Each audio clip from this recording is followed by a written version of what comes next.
Assalamualaikum warahmatullahi wabarakatuh. Patepang deui sareng simkuring Gita Kurniadewi.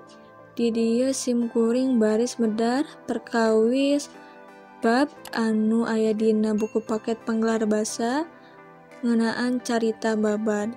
Ieu buku teh nyaeta mata pelajaran kelas 10 jenjang SMA SMK.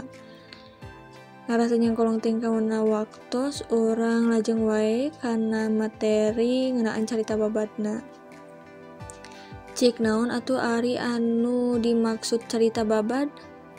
Nah, ieu nya carita babad, istilah babad teh asalna tina basa Jawa nu hartina muka lahan anyar atawa nuar tangkal. Naon cenah ieu teh? Teu kahartos. Jadi ka dieu deui. Dipatalikeunna kana sajarah lantaran unggal sajarah hiji daerah salawasna dimimitian ku muka wilayah anyar. Kukituna babad dihartikeun jadi carita anu aya patalina jeung sajarah. Sajarah dina hiji wilayah anu anyar.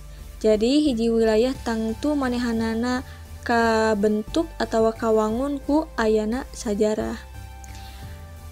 Nah, jadi carita babad oge dina kamus basa Sunda yen babad teh cenah carita kajadian zaman baheula atawa dongeng teh anu ngandung unsur sajarah.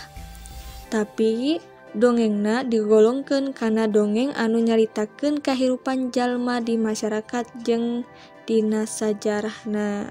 Upamana wae dongeng para raja, para putri, para nabi jeung sajabana. Kan aya dongeng sajarah anu nyaritakeun Prabu Siliwangi, Kian Santang, jeung Syekh Abdul Muhyi. Nya. Naon sababna babad diasupkeun kana dongeng? Dina babad kapanggih ayana bagian anu pamohalan. Nah, habat pamohalan ku sabab ari pamohalan teh naon? Hartina teh teu asup akal. Aya carita-carita anu emang teu asup akal lamun disaluyukeun jeung fakta anu aya. Matakna carita babad teh aya nu ngartikeun kaasup kana dongeng teh. Tapi dongeng sajarah gitu. Kartos. Nah, upami kahartos ayeuna lajeng carita babad ditulis dina wangun nyaeta aya wangun wawacan jeung wangun prosa. Make aksara naon? Nyaeta aksara Sunda kuno, Arab Pegon, jeung Sunda Jawa atau cacarakan.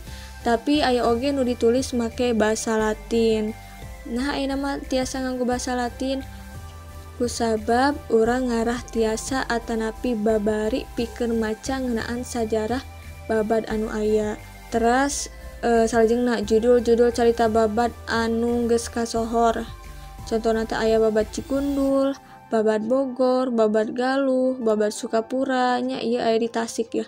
Babad Sumedang jeung saterusna. Teras aya oge struktur carita babad.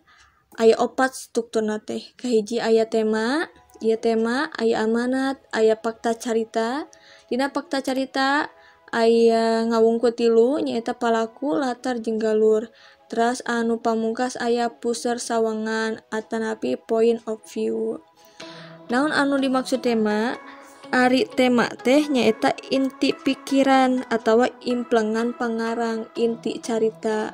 Pikeun nangtukeun hiji tema urang geus pasti kudu maca heula sagemblengna hiji bacaan.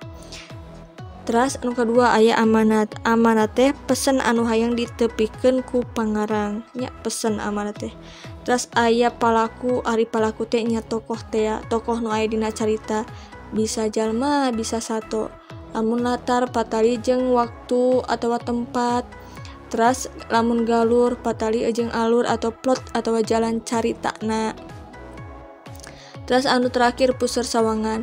Puseur sawangan dina ieu carita kabagi jadi 2. Aya jalma kahiji jeung jalma kadua. Naon cenah hartina jalma kahiji jeung jalma kadua?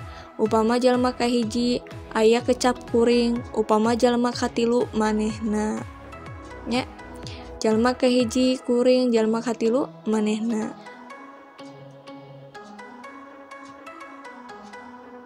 Nah, hatur nuhun.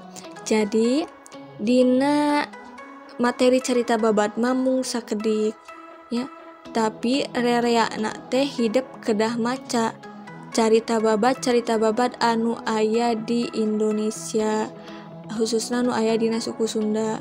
Jika bieu aya babad Sukapura, babad Sumedang, babad Galuh jeung sajabana.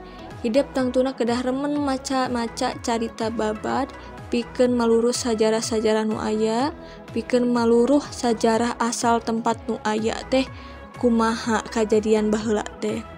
Kitu panginten mangga ku hidup dicatet anu poin penting hungkul. Hatur nuhun hidup parantos sumping dina channel ieu.